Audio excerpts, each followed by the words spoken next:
Let's start with meteorologist Keith Carson with the first look at the weather. Keith, what a wacky day, right? Cold in the morning, ominous this afternoon, and warm. Yeah, now it's mild in a lot of spots with onshore flow and a ton of rainfall out there. Really well filled in radar.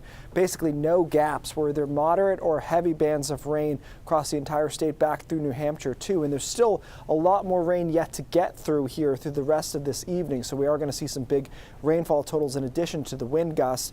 We do have a high wind warning hugging the southern coastline here in York and Cumberland County, and then kind of fanning out, showing you that those winds are likely to push farther inland as you get into the mid-coast and especially into down East Maine, maybe getting as far as Aroostook County, although that might be a bit on the edge of things. Wind gusts right now are already breezy to windy. It's nothing damaging though, gusting to 36 miles an hour in Portland last check, 32 miles an hour in Bangor, and 32 in Bar Harbor as well. We expect wind gusts though will ramp up over the next few hours over southern and western Maine between 7 and 10 p.m. is where we think the strongest winds will come through. Mid-coast is 10 to about midnight, and then midnight to about 2 a.m. into parts of down East Maine. Let's get on the ground and go over to Dana Osgood. And Dana, just quickly, because we've gotten some emails about this, I think the viewers need to hear from your own lips that you actually volunteered to do this and do enjoy it, right? Keith, I did volunteer to go out into the elements because this is my favorite part. That's actually why I gave up on, the ocean actually wanted to be a part of this live shot as well. We have started to see the tide come in within really the past 10 to 15 minutes, starting to see some waves creep in closer.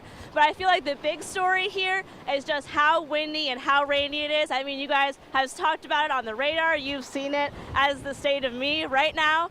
And we expect the storm to kind of continue to ramp up overnight. Within the next few hours, we'll see more of that heavy rain, more of the wind as well. We haven't seen a ton of power outages so far, but the peak winds will kind of correlate with that. And one thing that I think that Keith mentioned is the fact that it is fairly warm out here. And I have to agree, I'm not really that cold at all at this point. And it also actually feels a little bit humid.